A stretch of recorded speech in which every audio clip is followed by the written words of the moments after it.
welcome to the 8th annual Hampton Roads LGBTQAI Interfaith Gathering. On behalf of all of us who are here this evening, my name is Reverend Mark Bird. I'm the pastor here at New Life Metropolitan Community Church, where all of our other faith leaders as part of the group are gathered here. And on behalf of our interfaith group, we're absolutely delighted that you're joining us this evening. If for whatever reason Facebook decides to act funky and goes down, or if it buffers a little bit, just be patient. Most of the time it comes back up. But in any event, we're recording separately, so there will be a link on our webpage and other web pages if for whatever reason you missed part of the gathering this evening. But again, on behalf of all of us, we want you to know that we're absolutely delighted. It's hard to imagine even a few months ago that we would have to be coming to each other, connecting each other in this way. So no matter who you are or how you self-identify, know that we are part of a community here. Often we say that we're part of a community of peoples, but we're also part of faith communities here. And the Hampton Roads LGBTQAI Interfaith group came into being about 8 years ago when a number of our faith communities felt like it was so very important for us to be able to come together as people of faith, especially during Pride time, but other times during the year as well. And to be part of the LGBTQAI Interfaith group, any faith group who is either part of or supporting a friend, an ally, affirming, welcoming in any way, form, or fashion of the greater LGBTQAI community has a place at the table. So in any given year, it sort of varies. We've seen that happen as far as the number of faith groups that are participating. Depends on what's going on in our local faith communities. It also depends on the issues and the challenges. Sometimes we have cried together. Sometimes we have celebrated together. We've come together in unity across Hampton Roads. So there's plenty as we move forward. Just know that you're always welcome to be part of this group as well. I'm going to ask our interfaith leaders to be seated. Each of them will get a chance this evening to introduce themselves as they come to be part of what we are doing. This is, when we come together as an interfaith group, we give each other permission to speak from our own faith traditions. And this evening we are appropriately social distanced, and you saw that some of us have masks, and we're going to, except when we're speaking or come communicating to you, then we'll follow the guidelines and be able to still be appropriately social distanced in a lot of ways. So we're safe that way, but we're safe in another way too. Because as we come together, we aren't trying to be a generic copy of each other, nor are we trying to convert, condemn, proselytize, steal sheep. Do I dare say it? Exorcise? But I said exorcise, not exercise. We've all got that COVID whatever going on, I know, after all of the things that we've been through in the last few months. I say all that to say this. This is indeed a safe space. As I mentioned a minute ago, each of the faith leaders that are going to be participating will introduce themselves. But before we get to that point, I want to introduce some folks who won't have an opportunity to do that. You heard just a moment ago from the pagan community, pagan drummer Rob Potter. Rob, thank you for being here this evening as well. Linda Kowski of the Druid community is here, has been part of our planning team. And Linda, we're delighted that you've been part of our planning team as well. Julie and Sam, our tech team from here at New Life, thank you for being here to support us as well. And behind me, under the direction of Acting Music Director Scott Giles, we have New Life Music Group. And so thank you all for being here. There's Scott, there's Joey, there's James, there's Joy. That's a mouthful. And then on this side, we have Sarah and Isaac. That's not Abraham, but that's Sandra and Charlie. So thank you all for being here in support of us as we come together this evening. Every year, you have heard me say this part as we've gathered now for 8 years, and we have come together, we've been together, we've cried together, we've celebrated, but yet we know there's work to be done. Every year you hear me say something along these lines, that diversity is a divine gift, but inclusivity requires an individual choice by each of us. I want to add something to that this year. Inclusivity not only requires an individual choice by each of us, but it is a choice, but it's a choice to no longer be silent. It's a choice to be present, to listen, to act, to be responsible for making sure that no one is left out. And certainly this year, I don't know how you feel, but for me, it's been like this. There have been times throughout the years that things sort of get compacted emotionally into a short time frame or a time space. And it's sort of like having 2 or 3 deaths and 2 or 3 funerals and 2 weddings and several birthdays and anniversaries and the birth of a child all in the course of 1 week. And how do we hold all of that physically, emotionally, and spiritually? And yet, I think that's sort of what we're going to try to attempt to do tonight, is to acknowledge that we're all in very different places. Our gathering mantra, and you can say it with us if you're at home, is, and I'll invite our faith leaders to say this with me, we grieve, we embrace, we heal. And so tonight we're going to be holding a number of things in our hands. Reverend Terry will set the stage for that in just a moment. And we're also, as we do every year, we're going to have a memorial piece of what we do. This year, I don't think that since we gathered that Tuesday after Pulse happened on Sunday, I don't think since that time we've had a time when things have felt as heavy for us as a community. Tonight, our memorial piece will take that. As part of that, and you see the candles behind me on the table that we're calling the candles of the inclusive rainbow, because there are colors added there for people of community and our African American community, our Black Lives Matter colors, our transgender and gender non-binary folks, and the colors of the rainbow all there.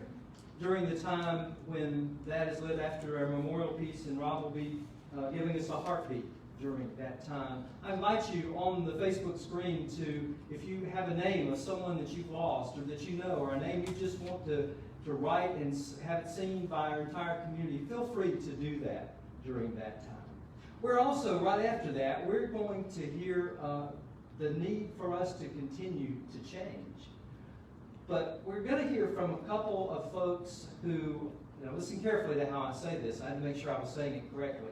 We're going to hear from a gay, biracial couple who have been together for 46 or 47? 46 years. Wow. And the things that they have felt challenged by, and seeing the challenges and how life perhaps could have been easier, better for them had some of the changes that we still fight for today have happened. And we're going to, again, challenge ourselves to see that change continue to happen. But then we're going to pause for a moment, and we're going to celebrate something. Not just the 46 years that these two guys have been together, but we're going to celebrate. And somebody told me that since January of this year to now, that especially here in Virginia, we've seen more legislative victories bid toward justice of oppressed people and toward justice than in all of the 400 years, from 1619 to 2019. That just blows my mind. And so we want to take time to celebrate and acknowledge that this evening. As we talk about all of that change, we're also going to acknowledge and hear a challenge that we all continue to walk sometimes side by side, sometimes in front of, but listening to with Black Lives Matter. Because we know that not only Black Lives Matters, but Black queer lives matter, and Black trans and gender non-binary lives matter as well. That inclusivity piece is so important. Reverend Terry, will you set the stage for us this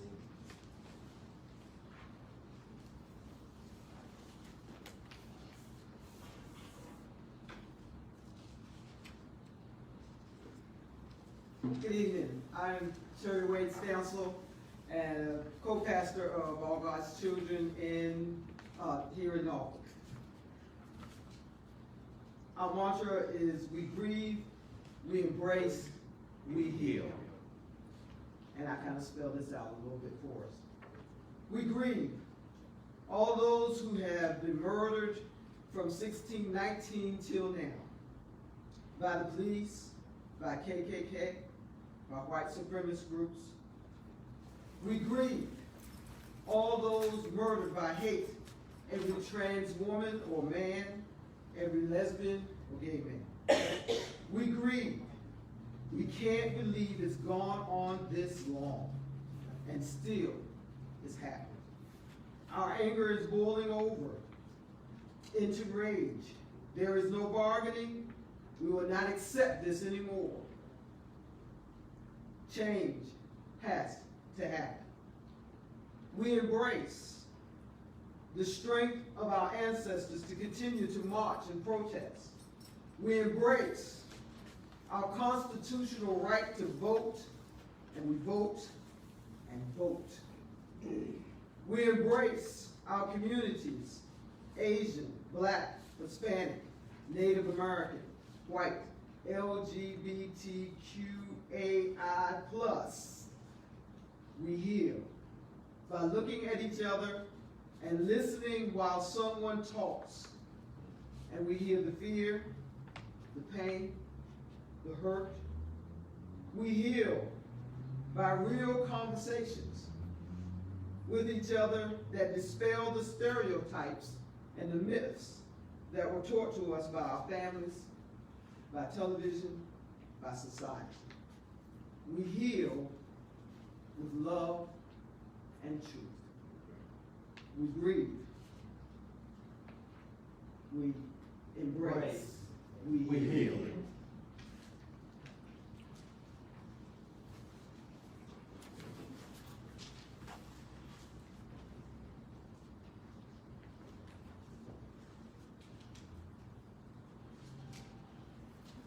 I'm Rabbi Ellen Jaffe-Gill of Tidewater, Colorado. Virginia Beach is a congregation without walls. I'm going to sing, with Susan's help, one of the songs that are most sung by Jews in synagogue. A very well-known setting of Psalm 133, verse 1.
Behold, how good it is and how pleasant when brothers and sisters dwell together.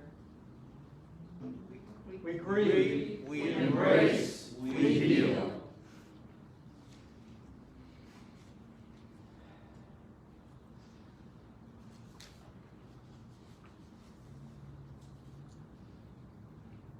My name is Susan Peterson, and I'm from St. Andrew's Episcopal Church in Norfolk.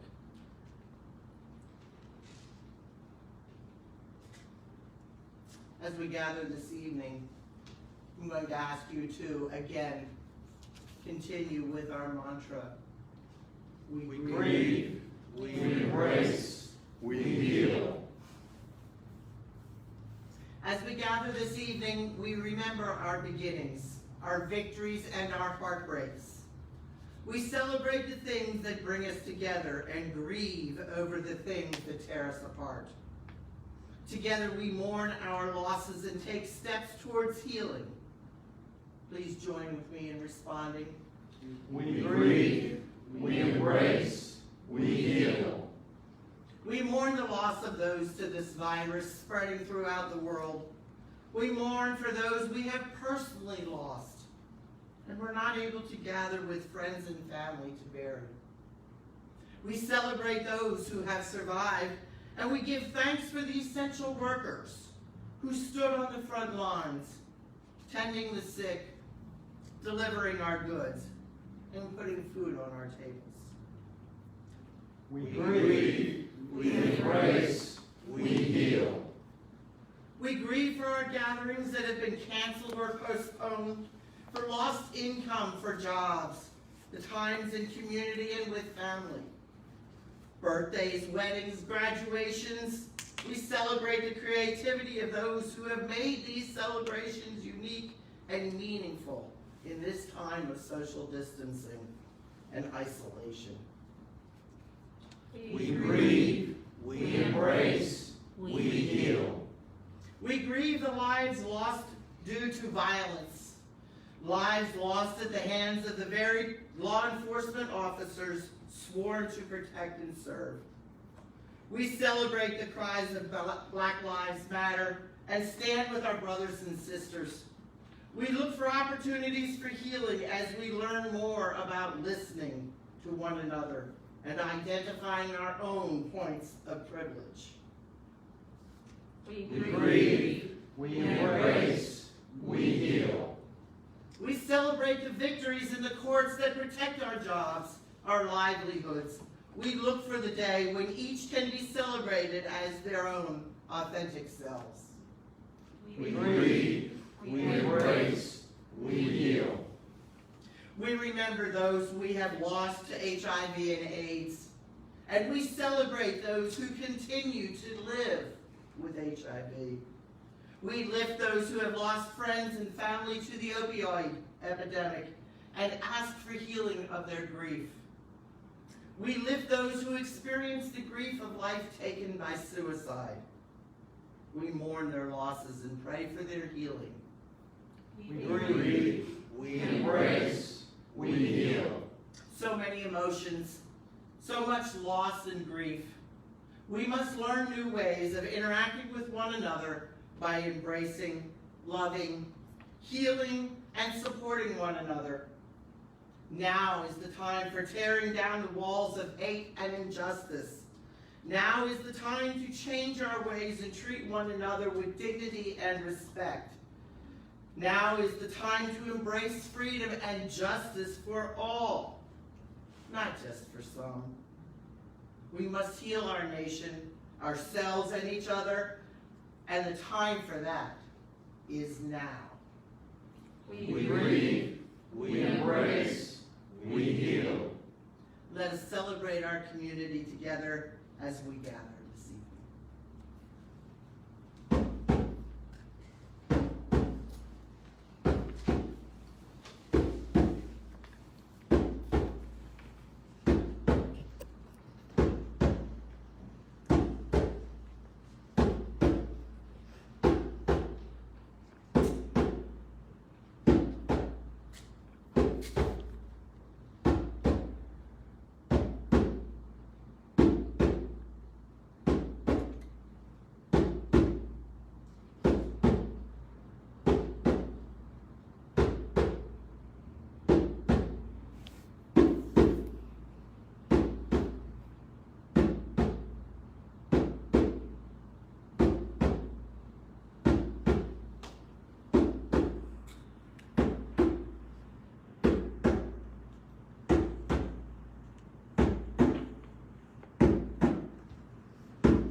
Rise as you're able. As we sing together, lift every voice and sing.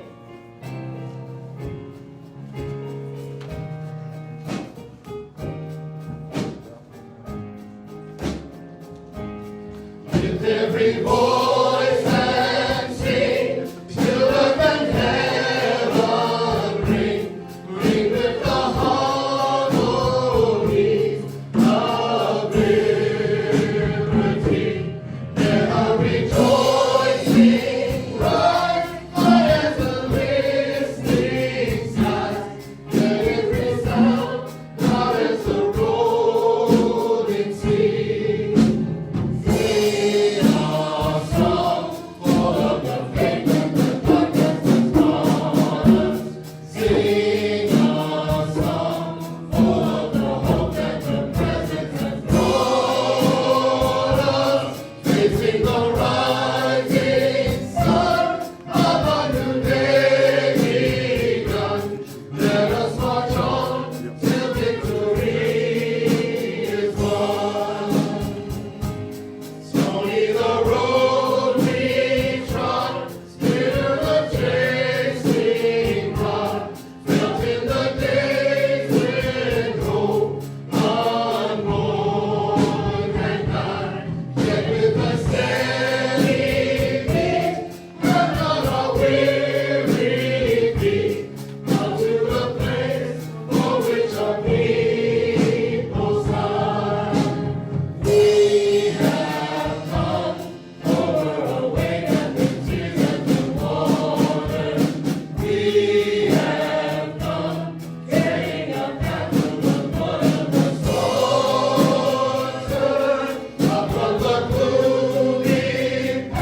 We grieve. We embrace. We heal. You may be seated.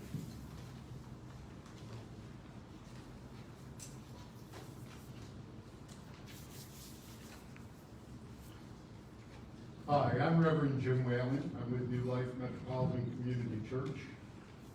And I am Tony Crisp, and I'm the husband of Reverend Jim Whalen. We have been together for 45 plus years and had little difficulties. Sorry about that, guys. I am Tony Crisp. I'm the husband of Reverend Jim Whalen. We have been together for 45 years, and this October we'll be celebrating our 46th anniversary.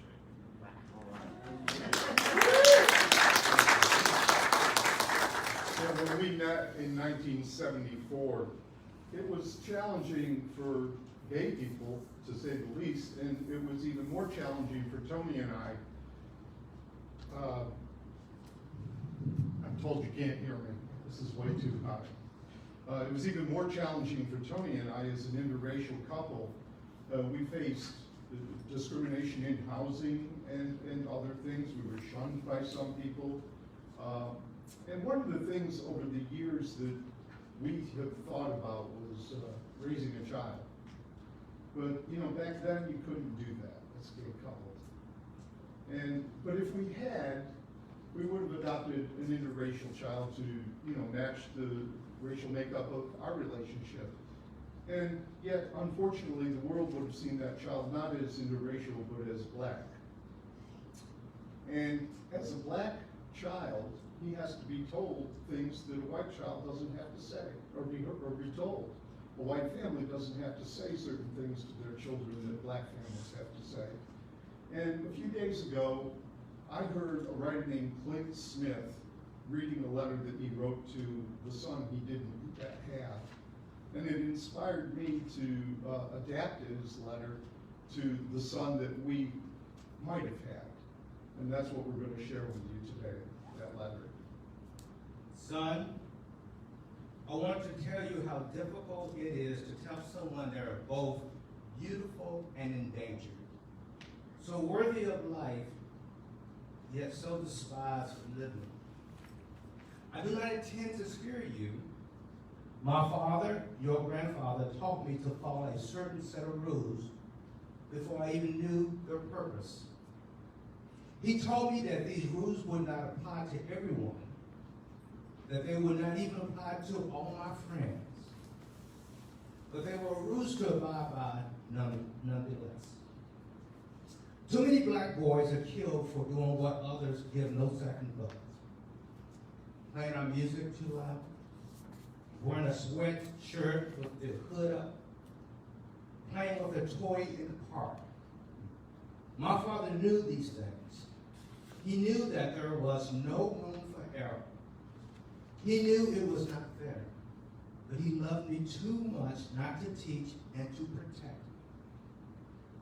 Son, I have told you this story before, but it's worth revisiting. Most Saturday mornings, my friends and I would ride bikes throughout the neighborhood together. The wind chisels our faces into euphoric innocence. The smell of breakfast being prepared and seeped out from the various homes in our neighborhood. All that we deemed worthy of our attention were the endless possibilities that lay atop our handlebars, which is to say, we were children. We were a motley crew, an interracial assemblage of young boys that would have made the Disney Channel proud. We dreamed of building tree houses. We dreamed of secret passwords, of fighting dragons, effortlessly sidestepping their fiery breath. We dreamed of hitting the game-winning shot in stadiums with thousands of people chanting our names. Our ambitions were as far-reaching as the galaxy we had been born into. We were small planets, simply attempting to find our orbit. On one afternoon, we went into the field where we so often play football, tackle, of course. This time, however, the field was closed. The fist bolted by a lock that could not be snapped. One friend, whose long, blonde hair dangled gently over his eyes, tossed the football to me and immediately began to climb the fence. I watched him. The ease with which he lifted one foot over another, the indifference of his disposition to the fact that this was an area we were quite clearly not supposed to enter. I remember hearing the soft, distant echo of a police siren, perhaps a few blocks away, perhaps headed in a different direction. I couldn't be sure. But I knew better than to ignore it. He reached the other side and looked back, beckoning the rest of us to join him. I held the football in my hand, looking at him through the chain-link fence between us. It was at this moment I realized how different he and I were, before I had the words to explain them to either him or myself.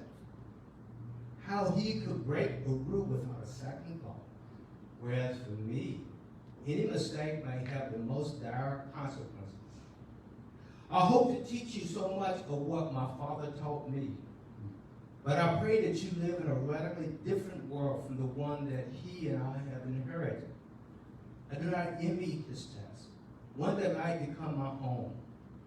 I tell you these things because I know how strong and resilient you will be, how you will take their fear and make it for the skin, and turn it into a bastion of love against unwarranted inhumanity. I want you to realize that sometimes it will not be the things the world tells you, but the things it does not tell you. It will be the omission rather than the direct affronts that do the most damage to you. Your textbooks will likely not tell you that Thomas Jefferson thought that blacks were inferior to whites in the endowments of both body and mind. It won't tell you how Franklin Delano Roosevelt's New Deal left a hole just wide enough for black families to fall through while lifting the rest of the country into the middle class. It will not tell you how the federal government actively prevented black families from purchasing homes in cities across the country. It will not tell you how police departments are incentivized to see you as a problem, something to be taken care of. They will not tell you these things, and because of that, they will expect you to believe that the current reality of our community is of our own doing, that we simply did not work hard enough, that things will be different if we would simply change our attitudes, that the way we speak, the way we dress. And with that said, do not for one moment think you cannot change what exists. This world is simply a social construction. It can be reconstructed. This world was built, it can be rebuilt. Use everything that you acquire, every ounce of your strength and imagination to reimagine the world. You are not a mistake. You are not a deficit. You are not something to be eradicated or rendered obsolete. You come from our ancestors who built this country. You come from our grandfathers, one who told tobacco fields amid the ever-expanding pastures of Virginia throughout his adolescence. The other who fought a war for a country that was spit at his feet as soon as he put his gun down. You come from grandmothers who dedicated their lives to teaching in communities where the quality of one's education was subject to the whims of the state. You come from my parents who both protected me from violence and made me feel whole. You are the manifestation of their unyielding commitment to overcome. We hope that the world you inherit is one in which you may love whomever you choose. We hope you read and write and laugh and sing and dance and build and cry and do all the things a child should do. We pray that you never have to stand on the other side of a fence and know that it is a world you cannot enter simply because of your skin. We grieve, We embrace, we heal.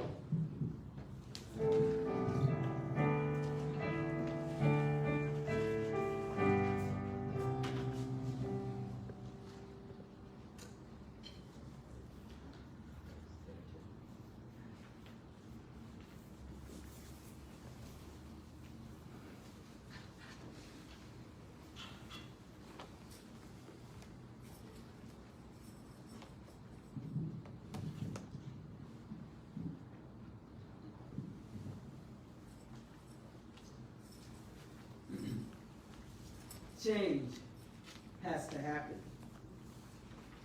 We cannot live like this anymore. The fear must cease. Change has to happen. I can't breathe. The oppression is too much. Change has to happen. Defund, dismantle, retrain the police to serve and protect all of us. Change has to happen. Corporations, you say Black Lives Matter. Let us see your boardrooms reflect your consumers. We cannot go a step further until Black Lives Matter, LGBTQAI plus is equal, until immigrants are whole here. Change has to happen. We grieve, we embrace, we heal. Would you rise as you're able as we sing, if we just talk the thoughts and prayers.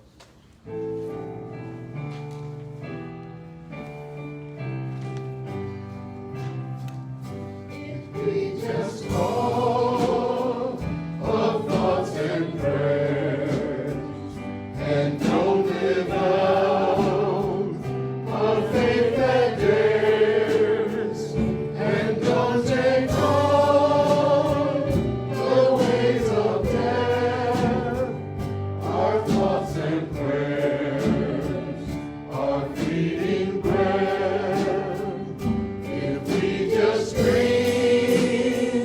of what could be, and do not build community, and do not seek to change our ways, our dreams of change are false displays. If we just sing of doing good, and don't walk through our neighborhood to learn its hope, to ease its pain, our talk of good is simply vain.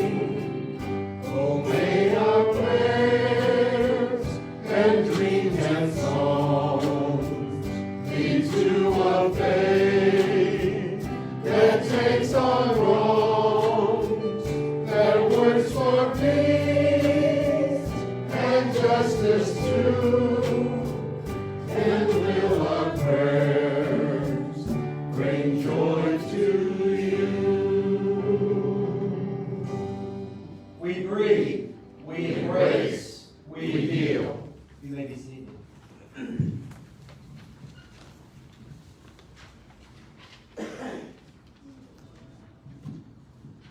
Thank you, Jim.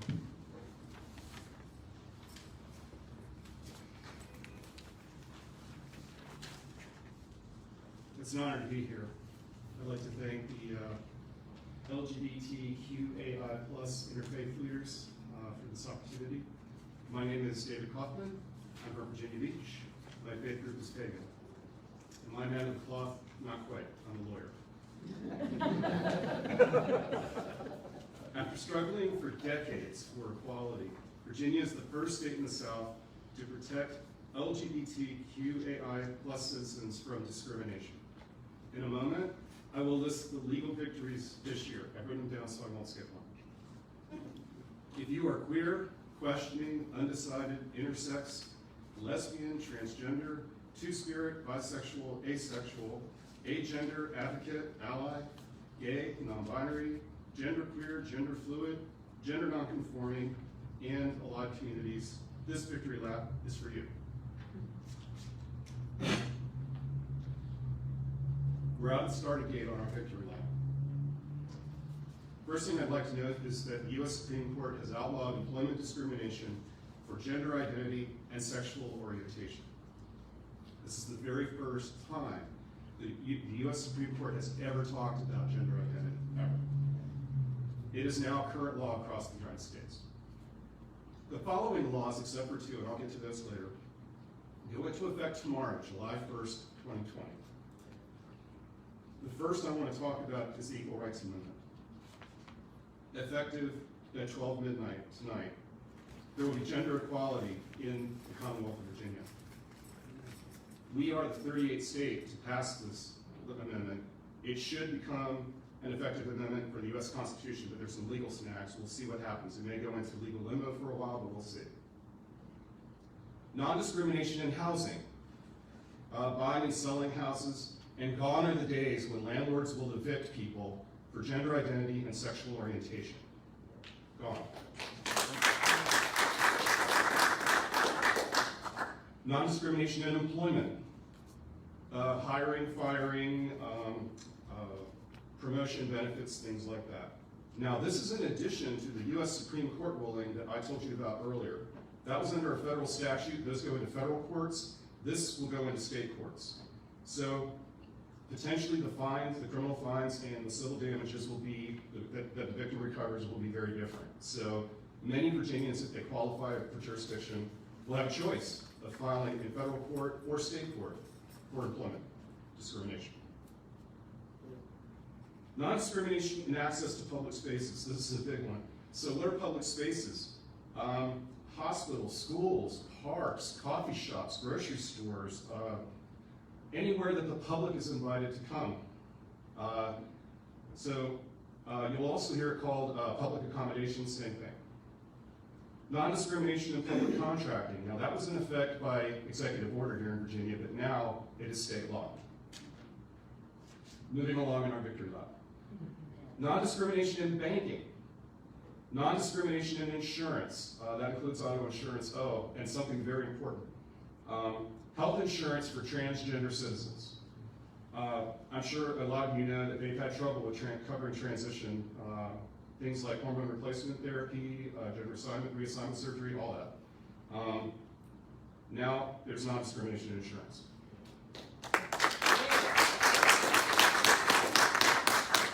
I'm getting goosebumps. Non-discrimination in apprenticeship programs. Non-discrimination in access to credit cards, mortgages. Transgender citizens had problems when they had name changes and their gender marker had changed. Non-discrimination in birth certificate changes. So there is no more sexual reassignment surgery requirement in Virginia. That is now gone. The language, I want to read it, appropriate clinical treatment, that's all that's required. So gender and name change as always has required a court order. That hasn't changed. Those are fairly easy to get in Virginia. And this is one of the exceptions I talked about earlier. This one goes into effect September 1st, 2020. So in 60 days. Also, the Virginia Department of Education must issue model policies for local boards of education regarding the treatment of transgender students. Now, that one's also an exception. That has to be done by December 31st, 2020, so by the end of this year. This one's important. A ban on conversion therapy for minors. Gone.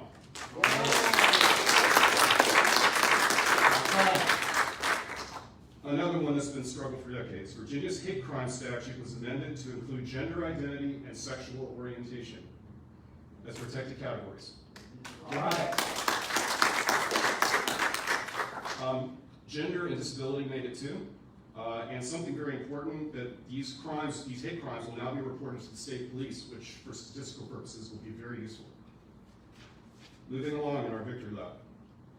Virginia's Department of Motor Vehicles will have a third gender option. It's next. Okay. Virginia's statutory same-sex marriage ban has been repealed. That is now out of the Virginia Code in the history books where it belongs. This does not include the same-sex marriage ban that's in the state constitution. Now that's called the Marshall-Newman Amendment.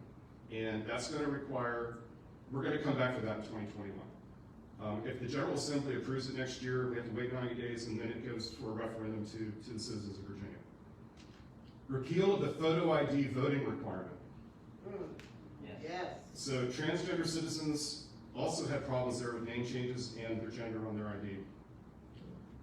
Non-discrimination regarding hairstyles, hair texture, hair type, protected styles. When we say protected styles, braids, twists, that sort of thing. Localities can now pass their own non-discrimination protections for gender identity and sexual orientation. This is on top of whatever the state does. They don't have to petition the state legislature to do it, they can do it themselves. Wow, great. So housing, employment, public spaces, credit, education, things like that. A comprehensive update of archaic language in the Virginia Code in 70 different places. Don't worry, I'm not going to read them. In addition to gender identity and sexual orientation, protections for gender, race, national origin, people with disabilities, veteran status, seniors, marital status, unmarried and divorced people, pregnancy, childbirth, lactation, and peoples of faith. All right. So we're now crossing the finish line for our victory lap. I'd like to thank the faith leaders again for their activism, for their support, and their advocacy. Our Pride Month, the sun is setting on our Pride Month. It's June 30th. As I speak to you now live, it is June 30th, 2020. But the sun is also rising, because at the stroke of midnight tonight, July 1st, 2020, it will be our Independence Day. We will no longer be second-class citizens. We will have our civil rights. We will achieve equality. Thank you. Thank you, Virginia. Everyone, we We celebrate, we embrace, we heal. Amen.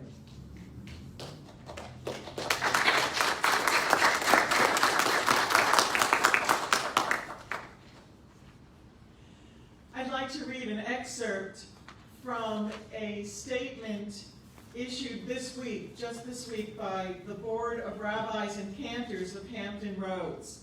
This is our commitment to the struggle against racism.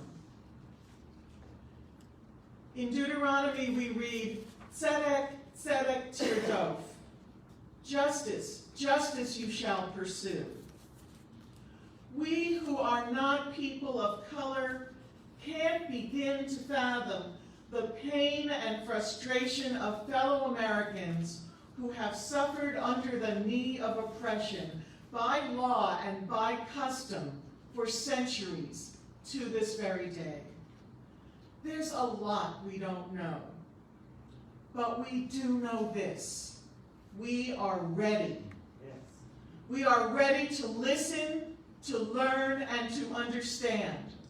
We are ready to stand alongside our sisters and brothers of color and demand that all children be fed, housed, educated, and loved. We are ready to fight the irrational pathology that causes people to judge one another on the basis of skin color. We are ready to proclaim that anti-racism is not a zero-sum game, that promoting justice for one group does not cause less justice for another. We are ready, in the metaphor coined by Rabbi Abraham Joshua Heschel during the Civil Rights Movement, to pray with our feet. We are ready to pursue justice, and we hope you're ready to pursue it with us. Hampton Roads LGBTQAI plus faith leaders, are we ready to stand together and pursue justice? Yes. Yes. Yes.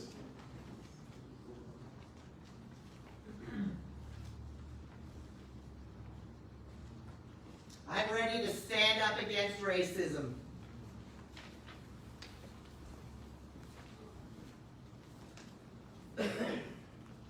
I'm ready to commit to stand up against racism.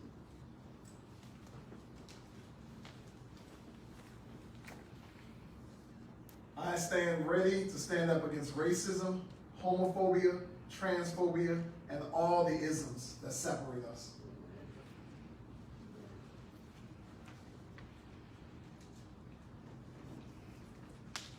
I'm ready to do what I can in my sphere of justice to keep, my sphere of influence to keep the arc of history bending toward justice.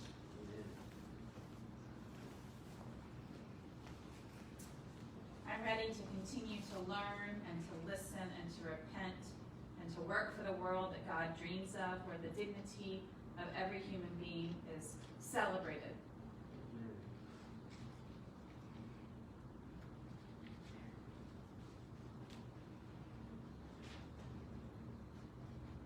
I will continue my advocacy for the LGBTQAI plus community.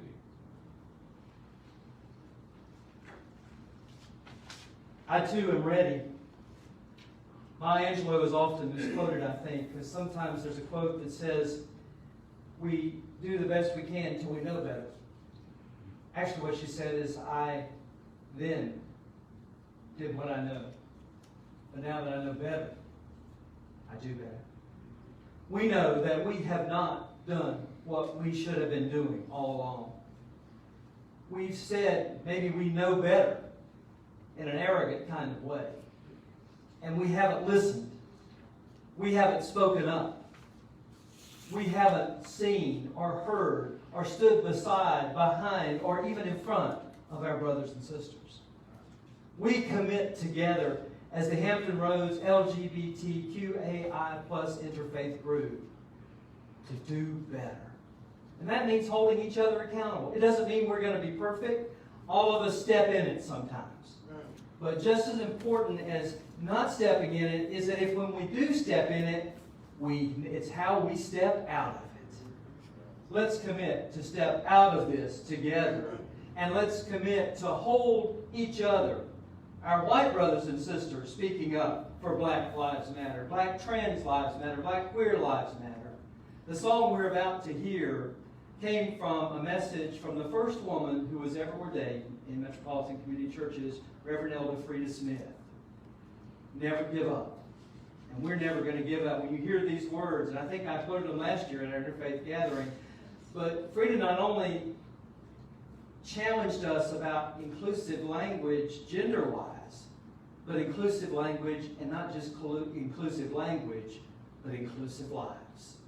Let's hear these words as we commit together.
Church in Norfolk.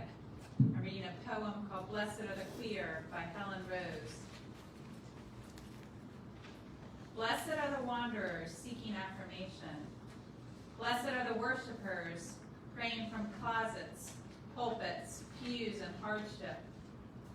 Blessed are the lovers of leaving family and familiarity, leaving tables where love is not being served. Blessed are those who stay. Blessed are those who hunger and thirst for justice, for they will be satisfied. Blessed are the queer, disciples of truth, living, breathing, sacred, reflections of divine love. This group is going to stand up. This group is going to speak up. This group is never going to shut up. This group, yes, this group. This group is never going to let up. This group is never going to give up. This group is never going to give out. This group, yes, this group. This group is never going to wear out. This group is never going to burn out. This group is going to win out. This group, yes, this group. And reach out to anyone to let down. This group. And reach out to anyone to let down. This group. And reach out to anyone to let down. This group. And reach out to anyone to let down.